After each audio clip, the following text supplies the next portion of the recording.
Hello, everybody.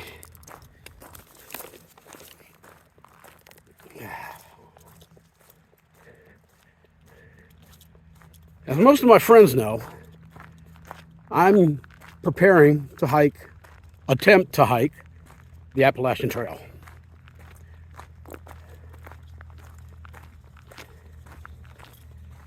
I've got less than 2 weeks now before I start. And I think I'm pretty well prepared, but, time's going to tell. Right now, I'm out walking one of our local little trails. It's not long, about 2 miles, depending on how you do it. And if I do it 4, 5, 6 times, then I'm getting in some mileage, which obviously is good training. But since I've decided to do this adventure, I've received a lot of questions.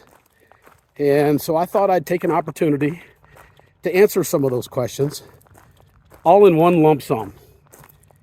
And at the same time, and probably even more important, it gives me an opportunity to learn how to videotape myself, which I'm not used to doing, and to, more importantly, to learn how to edit these videos on my phone. As my close friends know, I just learned how to do video editing on my computer, and that was hard enough for this old guy. But doing it on the phone is a whole other animal. But we're going to learn it one way or another, because I need to document this trip, not only for myself, but for anybody who cares to watch it and see what the Appalachian Trail is all about. But so the Appalachian Trail. This year, the Appalachian Trail is 2,198 miles, 0.4. Can't forget that 0.4. It's the longest the trail's ever been. It increased, I think, by about 4 miles since last year. But it's going to take me probably about 6 months, give or take, to complete the entire trail. But just to give you some basic information about the trail, there are, I guess, 4 ways to do this trail. The way I'm going to do it is called NOBO, northbound. I'm going to start at Springer Mountain in Georgia and hike to Mount Katahdin in Maine. And currently, I plan on leaving right in the middle of March. And I'm hoping to be finished by sometime in September. Another way to do this trail is a SOBO, southbound.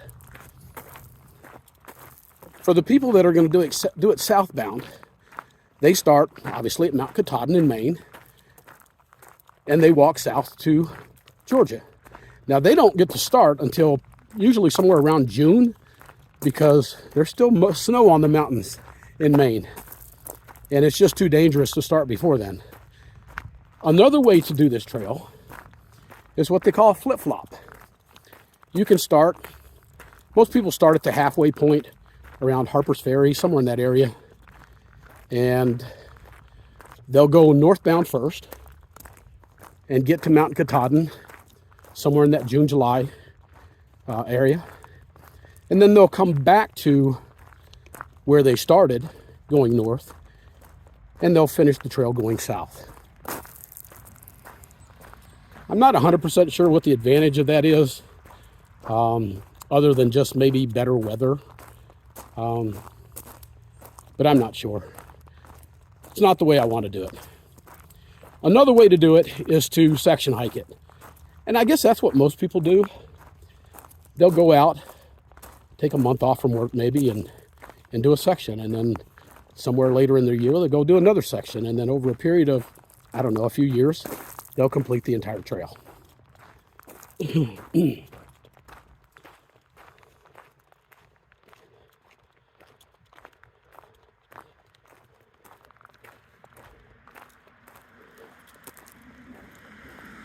One of the first questions that I get from people when they find out I'm doing this is, are you doing this alone? The answer to that question is yes, I'm doing it alone. However, having said that, what I will tell you is that almost from the time you get on the trail, you're going to be hiking with other people. I think they average about 5,000 people a year attempting to hike this trail.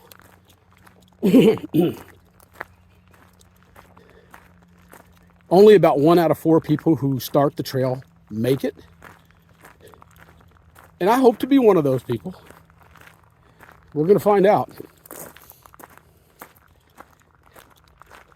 What I'll tell you is that when you get on the trail, let me back up a little bit.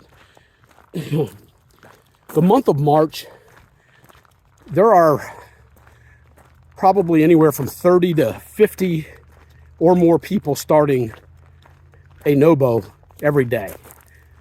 So there's going to be a lot of people out there hiking with me. And what I've found is that over a period of time, days, weeks, months, you meet up with people who are going to be hiking at pretty much the same pace you are. Or at least, if not the same pace, their goal every day is to get to the same place that your goal is to get to at the end of each day.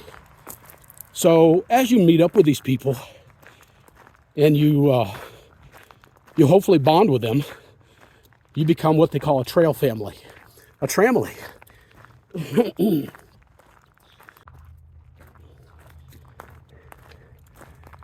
One of the things that experienced backpackers will tell you is that the most important thing you can do when you get out on a trail like this is to hike your own hike. Don't let anybody push you beyond what you're capable of doing. I see people out there every day as I follow them on YouTube. Some of these people are doing 20 to 25 miles a day from the get-go. I will not be able to do that. My plan is to, as these experienced backpackers will tell you, is to hike my hike. Hike at my pace. Hike at my level.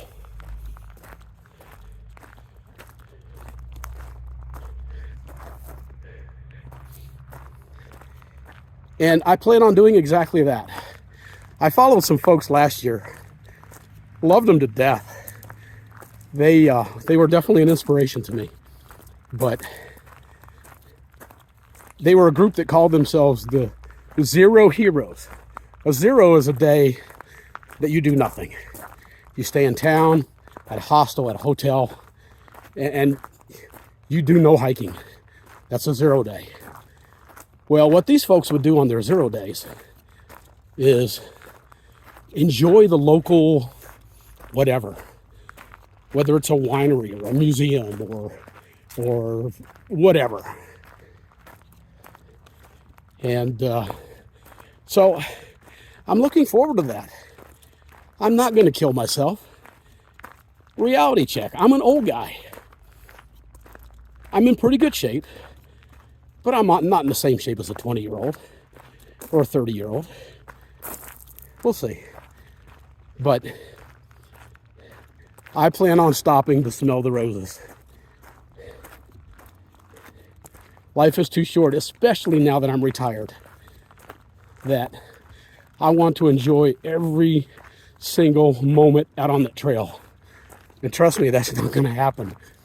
There are going to be days of misery where it's raining or snowing, cold, wet, miserable. Going up steep mountains, going down steep mountains. Probably the second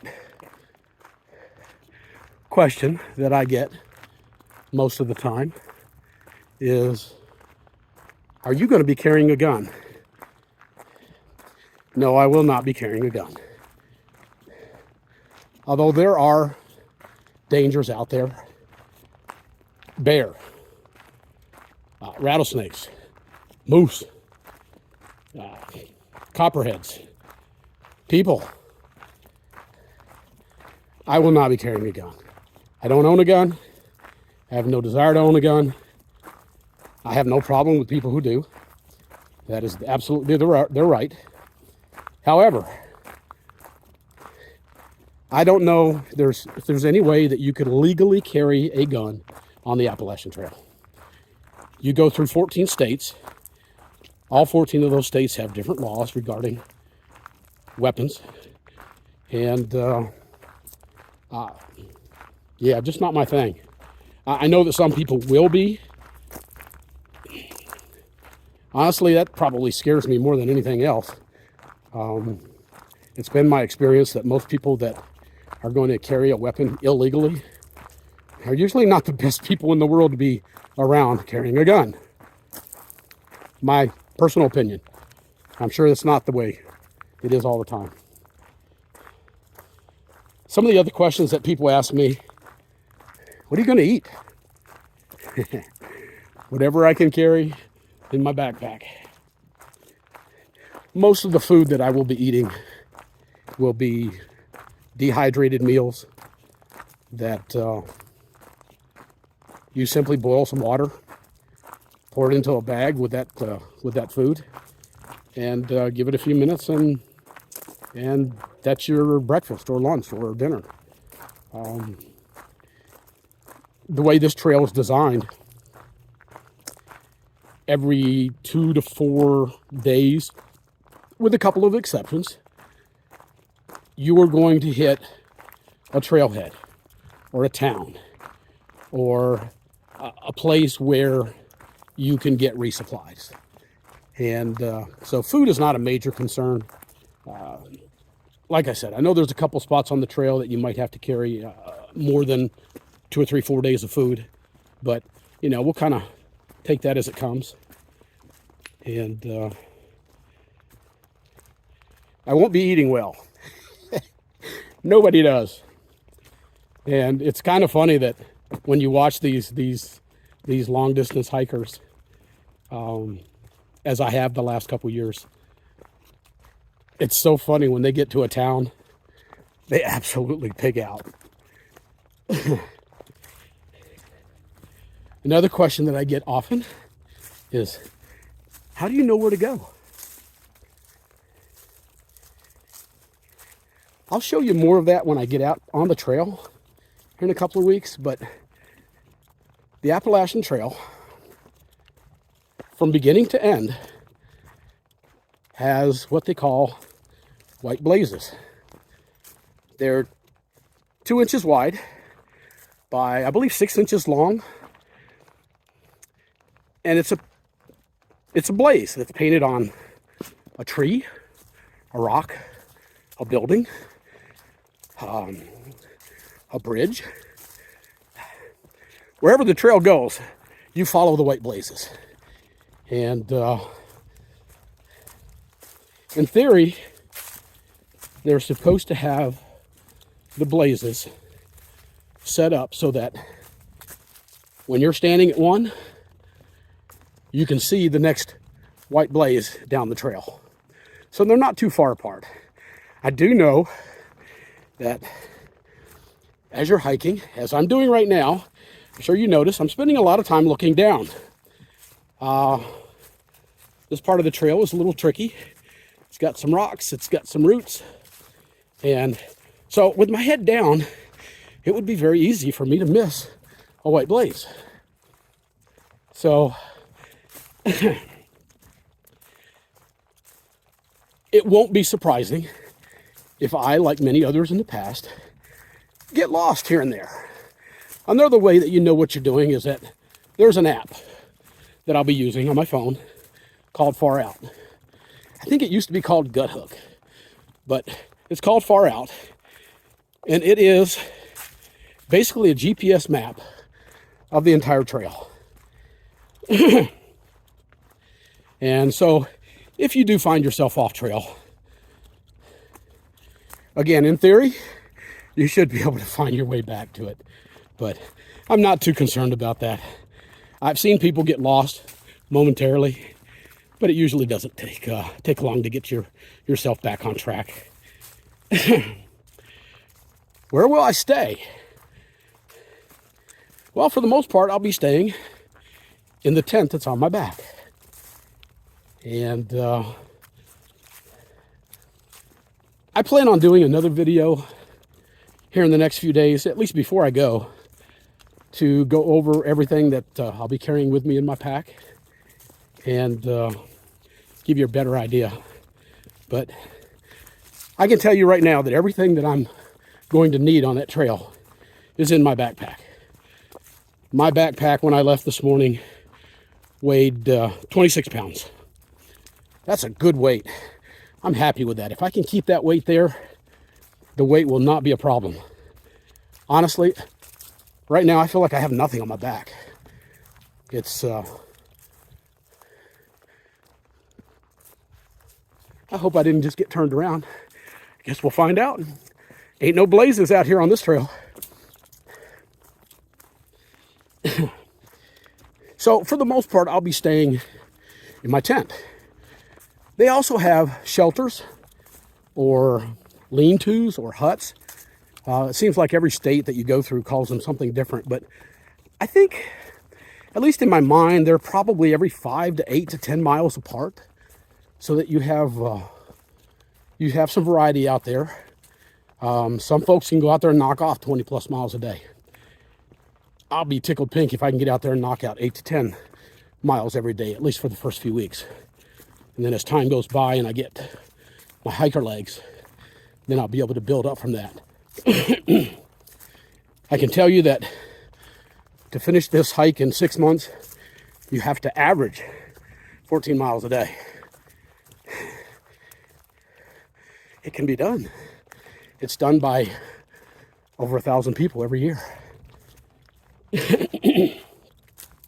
Other places to stay would be at hostels. At many of the trailheads, many of the towns that you hit along the way, they have hostels. And I'm not sure how I feel about staying in a hostel. I guess it won't be any different than when I was back in the military, staying in a barracks with 70, 80 people. There won't be that many people at a hostel, but for the most part, they have bunk houses. Some have cabins that might sleep anywhere from 2 to 4 people. But from what I see on the trail from other people, is that these hostels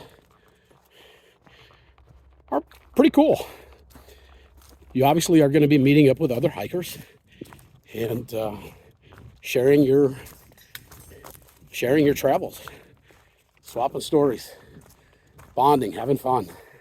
So I am looking forward to that part to some degree.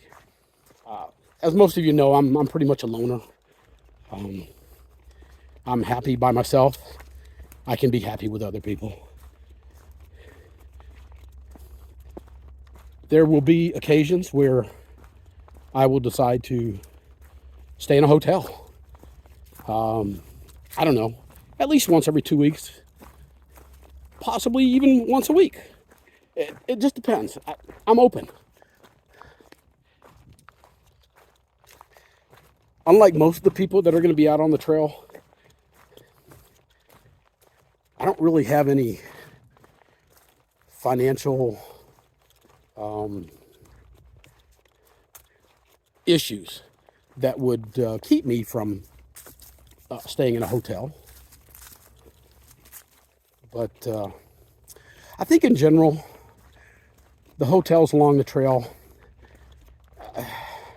are probably a little bit cheaper than the average hotel because they know they're dealing with hikers for the most part. Hostels, from what I understand, usually run between maybe $30 and $50 a night. Some are much less.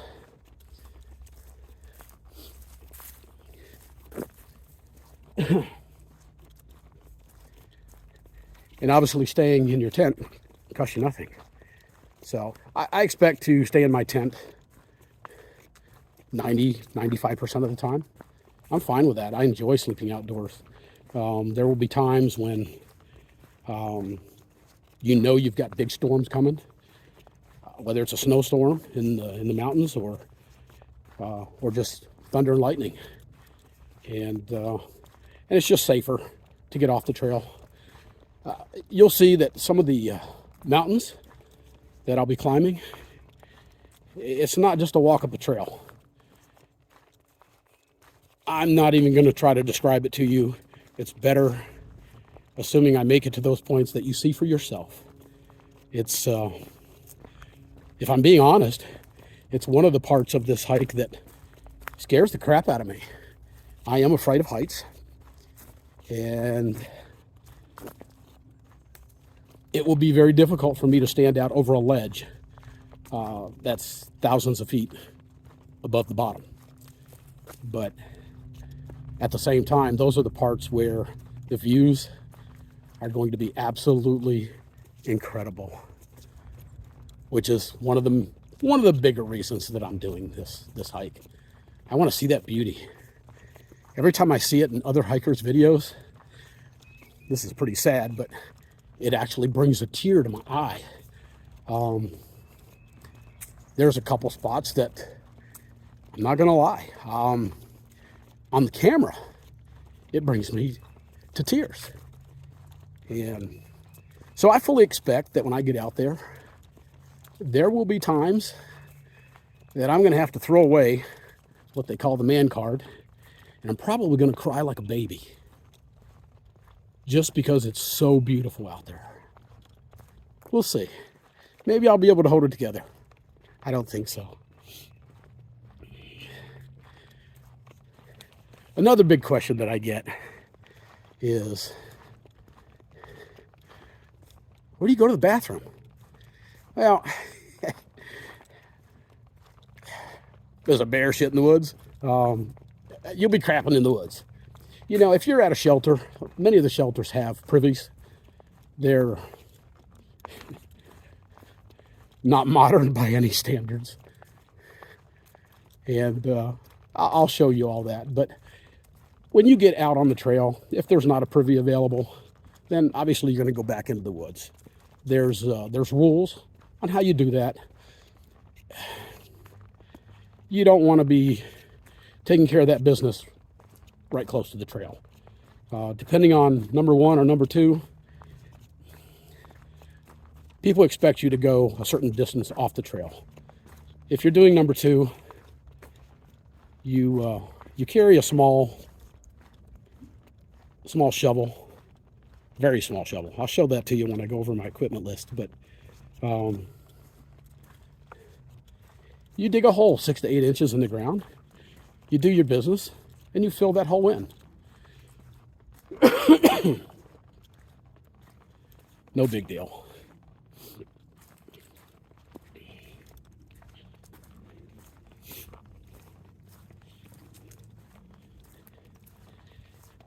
Another question I get from people is, how much is this going to cost? Well, you know, that's very subjective. You can go through this trail on a budget. I think I've heard people say you could get through on maybe $300 a month, up to as much as $1,200 a month. And the equipment that you need, if you're going light, like this old body is, my equipment costs me somewhere around $4,000. But we'll go over all that again when I get to a video about my equipment.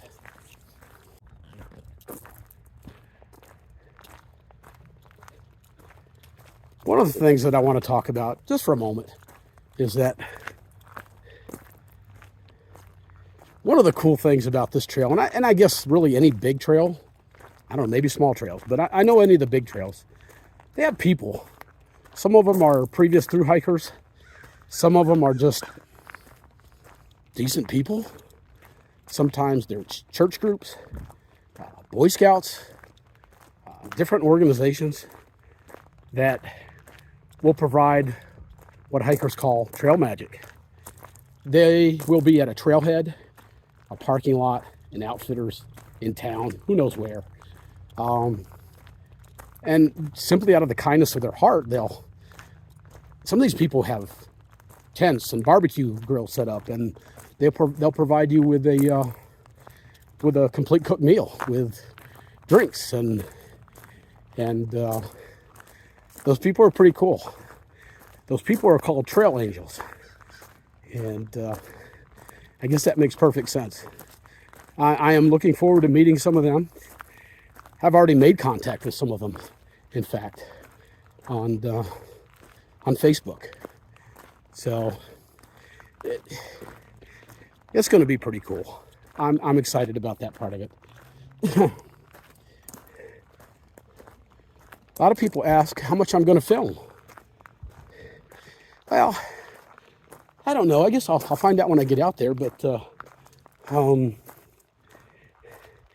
I do plan on doing a separate video for each day that I'm out there.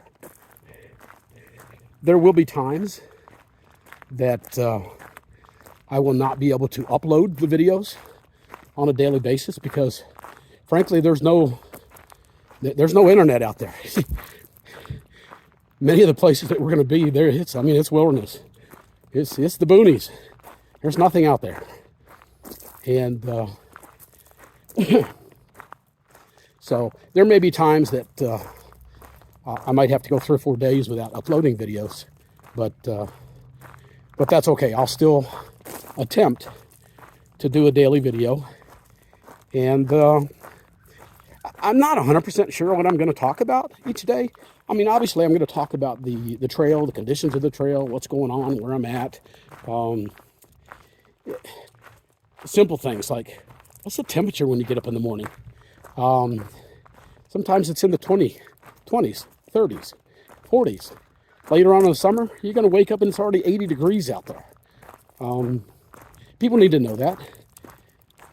But I'll try to talk about how far I anticipate hiking that day, and where I start from, where I plan on getting to. and certainly in between the start and stop of each day, hopefully I'll be filming some of the most beautiful sights that you've ever seen in your life. And just thinking about it makes me smile.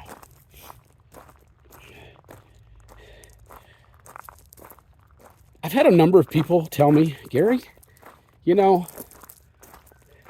with the life that you've had, growing up the way I did, coming from dirt poor, housing project, in trouble with the law as a teenager, and then at 17 joining the military, all my experiences in the military, and some of them are pretty unique. Retiring after 21 years, then going to work for the Kentucky Department of Juvenile Justice. And I spent about 8 years doing that. The last 5 years as the superintendent of a small facility locally. And after I left that job, I went to the work for the post office. And I did that for, I guess, about 17 years. And so, do I want to talk about my personal stories?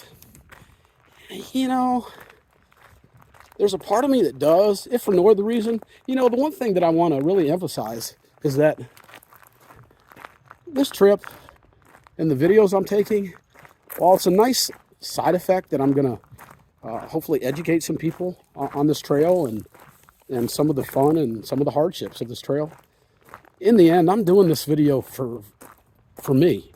I'm doing this hike for me. It's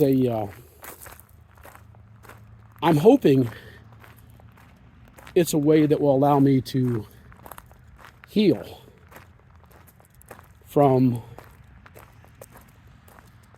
some of the adversity that I've had to deal with, especially in the last 25 years. But my adversity goes all the way back to my childhood. And it's been a struggle every day of my life. When I look back at what I was able to accomplish in the military, working with kids at the post office, Honestly, I'm amazed that I was able to make it, but I did. So I got something good going for me. I guess I'm not exactly sure what that is anymore. And but anyways, do I talk about my personal stuff? I don't know. Maybe the few people that are going to be watching these videos or this particular video can tell me if that's even something that you want to listen to. I haven't decided yet, so hopefully I will in the next couple of weeks.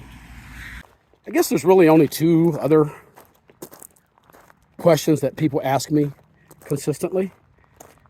One of them is, what are you most excited about? Yeah, I think I've already explained that the views are going to be incredible.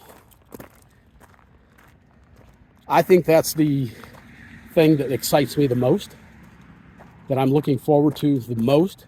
I know when I think about actually being on the trail, that's what I'm thinking about, is those beautiful, beautiful views from high up in the mountains. And I guess the follow-up question is, what are you most afraid of?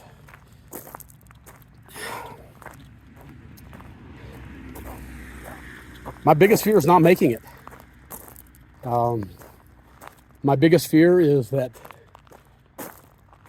my body or my mind or my emotions will keep me from making it.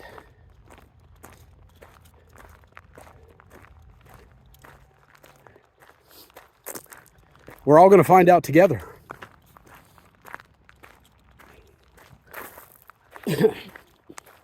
I think physically, I am prepared for this trip, as prepared as I can be.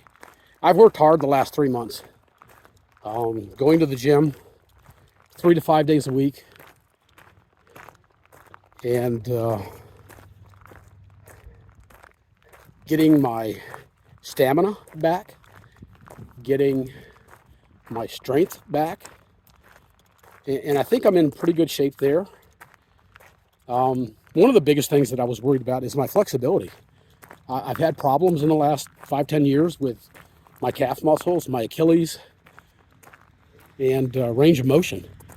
And going up some of these very steep mountains, coming down some of these very steep mountains, flexibility is going to be a big issue. So 3 days a week, at least 3 days a week, I'm doing yoga and focusing on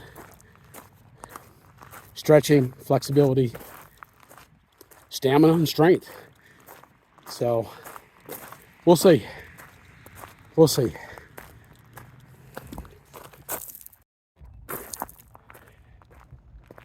One of the things that I'm going to ask my friends on this video to think about is, what would be a good trail name for me? I know that sounds silly, but everybody who gets on this trail at some point has a trail name. And I don't have one. I think, I'm not sure what the percentage is, but many of the people that start the trail already have their trail name from previous hikes, or they just had a nickname or somebody gave it to them. But the reality is that if you don't get to the trail with a trail name, your family is going to give you a trail name. I'm not sure how I feel about that. Time will tell. So, having said that, if any of my friends want to throw out some good nicknames for me, I can't really think of anything for myself. I've never gone by a nickname, but throw out some ideas. If we can't come up with something good, then there's no telling what name I'm going to be given out on the trail. So, well, listen, I'm going to wrap this video up because obviously I'm out hiking right now, and I want to try to get in at least 10 miles today. And and I need to be more focused. So that's what I'm going to do. Stay tuned. I'll have another video coming up in a few days that will be going over all the equipment that I'm going to take. If you're interested. If not, you don't have to watch them. What I would like to say, though, is that if you do plan on watching me attempt this hike, this thru hike,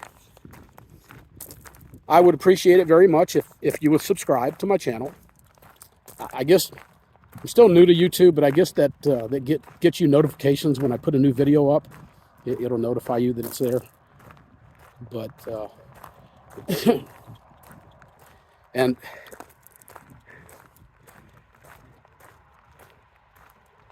if you like the videos you're watching, click on the like button.